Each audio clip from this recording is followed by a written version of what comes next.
Alors, la lecture du journal officiel de la République française en date du 9 novembre 2014 nous apprend qu'un décret particulier du président de la République a décidé d'une promotion spéciale de la Légion d'honneur pour le 70e anniversaire des débarquements et de la libération. Et parmi les nouveaux chevaliers, c'est écrit au journal officiel, Callennec, Yves, Léon, Marie, soldat de première classe. Voilà. Voilà. En ce 9 novembre 2014, que commémorions-nous, sinon le 44e anniversaire de la mort du général de Gaulle? Le plus grand des Français, celui à l'appel de qui Yves Callennec répondit dès le 20 juin 40, il y a 75 ans. Déjà. Il n'avait pas encore 18 ans. Non, j'avais 17. Il travaillait déjà comme chef d'équipe sur le cuirassé Richelieu à l'arsenal de Brest. Et le 18 juin, la direction de l'arsenal évacue tous les ouvriers du chantier car le bateau est censé appareiller. Quel destin que celui du Richelieu, qui illustre moins son éponyme cardinal que les tergiversations de la politique de défense de la France entre les deux guerres. Que n'avait-on écouté le célèbre adage du Premier ministre de Louis XIII, définissant la politique comme l'art de rendre possible ce qui est nécessaire. Alors que Mussolini lance le programme des cuirassés littoraux et Hitler les charnote, tout en négociant avec les Britanniques, ce qui deviendra le 18 juin 1935 le traité naval germano-britannique, on a mis quelque temps avant que le Richelieu puisse être mis sur cale au bassin du Salou en octobre 1935. Et en juin 40, le Richelieu est encore en phase d'essai. L'aviation allemande a bombardé le port militaire de Brest et essayé de l'atteindre sans y parvenir. Le 15 juin 40, le Richelieu avait rendu les honneurs au général de Gaulle, alors sous-secrétaire d'État à la guerre dans le gouvernement de Paul Reynaud, et lui-même, le général de Gaulle, était à bord du contre-torpilleur Milan, quittant la rade de Brest pour Plymouth, afin de rencontrer à Londres, au nom du gouvernement français, encore 15 juin, le Premier ministre Winston Churchill, et aussi, en tant que sous-secrétaire d'État à la guerre, il pouvait donner des ordres aux armées, et il avait donné ordre que tous les moyens militaires, notamment navals, puissent aller vers la Grande-Bretagne plutôt que de les laisser à la disposition de l'Allemagne. On sait que ce ne fut pas le choix qui fut fait ensuite par le Richelieu. Alors Yves Callennec, qui est né à Guipronvel, pas loin d'ici, À la campagne. voilà, le 3 novembre 1922, est le benjamin d'une famille de 9 enfants. Et en juin 40, il demeurait chez une de ses sœurs à Brest, tandis que sa mère habitait Argenton, en Landunvès. Alors le 19 juin, bon, étant donné qu'on leur a dit d'évacuer l'arsenal, que c'est fini, qu'on ne peut plus continuer à travailler sur le Richelieu, il prend son vélo pour aller voir sa mère, 30 km.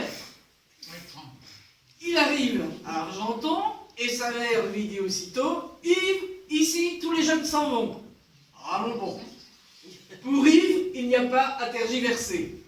Il retourne aussitôt à Brest, prendre ses effets et dire au revoir à sa sœur. Encore 30 km.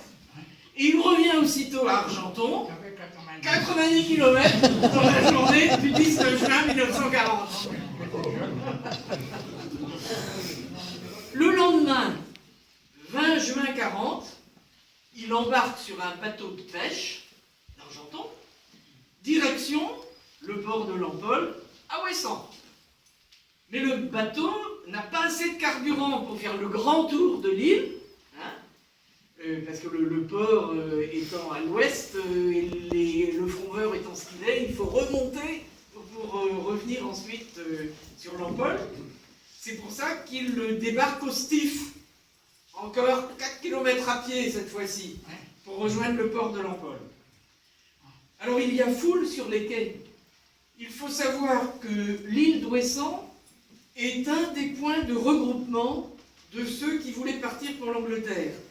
La veille, le mercredi 19 juin, l'Art Zénith, qui fait le transport de voyageurs entre l'île de Saint et Audierne, a rallié Ouessant et de là fait route vers Plymouth, chargé de militaires et de civils. Et un autre contingent de Céylans et de gens du Cap Sizun partent sur la Véleda. Donc tout ça avec les escales à Ouessant où on prend et où on embarque. Mais pour Yves Calonnec et ceux qui étaient là, venant de la côte nord du Finistère, il n'y avait plus qu'un chalutier belge, le Rascal. Il était en fer. Tous les candidats à la traversée pour l'Angleterre refusent alors de monter à bord, par crainte des mines magnétiques, puisque le bateau était en fer. Mais Yves Calonnec s'écrie « Mine ou pas de mine, moi je monte à bord ». Et tous finissent par le suivre, et ils font une traversée sans histoire jusqu'à Plymouth. Alors, il est d'abord orienté dans un camp Pays de Galles, puisqu'il n'avait pas encore 18 ans. Il ne pouvait pas s'engager, quoi. Et puis en novembre, quand il atteint ses 18 ans, il signe son engagement dans les forces françaises libres au camp de Camberley.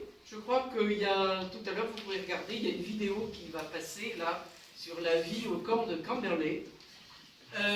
C'est près de Sandhurst, qui est le Saint-Cyr britannique, comme vous savez. C'est bien situé. Il commence alors sa formation militaire en vue de participer au débarquement en Afrique du Nord, mais un très grave accident l'empêchera d'y participer. Paradoxalement, cet accident qui a failli lui coûter la vie, eh bien, va peut-être la lui sauver. Alors, à son retour en France, Yves Calonnec, qui a une formation d'électricien, devient ouvrier horloger bijoutier. Il se marie à une marchande de jouets. La Tour d'Auvergne, c'est une institution brestoise. Et c'est ainsi que Michel est venu au monde et qu'il est venu rejoindre pour les municipales de 2014 notre vaillante équipe. Calonnec, n'est-ce pas un nom prédestiné? Bien sûr, Calonne, c'est le cœur. Et les Calonnec n'en manquent pas. Mais c'est aussi le courage, la vaillance, comme en français d'ailleurs, Rodrigue a-tu du cœur, hein, voilà. Et le courage, la vaillance, Yves en a montré l'exemple en juin 40. Le général de Gaulle, passant en revue les premiers Français libres, s'était exclamé « Mais l'île de Saint, c'est donc le quart de la France ». Il aurait pu constater quelque temps après que la Bretagne, c'était 20% des 51 810 Français libres. Seul à Londres, le général prend la décision importante. Je le cite. « Devant le vide effrayant du renoncement général, ma mission m'a paru d'un seul coup claire et terrible. En ce moment, le pire de son histoire, c'était à moi d'assumer la France. Mais, ajoutait-il, il n'y a pas de France sans épée. Et c'était des garçons comme Yves Calonnec et ses camarades, je salue M. Papron aussi, qui allaient constituer cette force de combat et cette force morale dont le soutien permit au général de poursuivre sa mission. Je le cite à nouveau. jour après jour, le ralliement de ces garçons, resplendissants d'ardeur, et dont beaucoup, pour nous rejoindre, avaient accompli des exploits, affermissait notre résolution. Ce sont ces exploits que, 75 ans après, la République vient reconnaître par cette nomination dans l'ordre de la Légion d'honneur. Je vais procéder maintenant à la remise de la médaille.